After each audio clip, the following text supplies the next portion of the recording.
ప్రతి ఒక్కరికి కూడా 100 రోజుల పని అనేది కల్పించడానికి ప్రయత్నం చేస్తాం. అంటే ప్రతి సంవత్సరం కూడా ఉపాధి హామీ పథకంలో మన ఫీల్డ్ అసిస్టెంట్ ఏదో కాలువ పని చెప్తే 4 కాలువ పనులు చెప్తే ఆ కాలువకి వెళ్ళి పని చేసి వచ్చేస్తాం. కానీ మన తరపున మనం మా పొలంలో పలానా పని ఉంది, ఇది ఉపాధి పనులు చేయడానికి అవకాశం ఉందా లేదా అని ఎవరు మనం కనుక్కోవట్లేదు. అవునా కదా? అది ఇప్పటి నుంచి మనం ఏం చేయాలంటే కనుక మన పొలంలో కానీ మన రైతుల పొలాల్లో కానీ ఏ అయితే పనులు ఉన్నాయో వాటిని గుర్తించుకొని ముందుగా మీరు ఒక పని తీసుకుని వస్తే కనుక ఆ పనికి డిమాండ్ ఇవ్వడం వల్ల మనకు 100 మందికో లేదా 150 మందికో పని కల్పించడానికి అవకాశం ఉంటుంది. అంతేగాని ఫీల్డ్ అసిస్టెంట్ దగ్గరికి వెళ్ళి మాకు ప్రతి సంవత్సరం కూడా 100 రోజులు పని కల్పించట్లేదని అడగడం అనేది కూడా భావ్యం కాదు.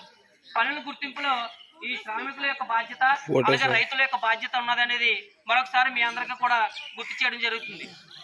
ఈ యొక్క ఉపాధి పనులు మనం ఈ విధంగా చేసుకోవడం వల్ల మనకి ఏంటి ఉపయోగం అనేది మనం ఆలోచిస్తే కనుక మనం చేసుకునే పని ద్వారా మనకి డబ్బులు రావడంతో పాటు మన గ్రామాభివృద్ధికి కూడా మనం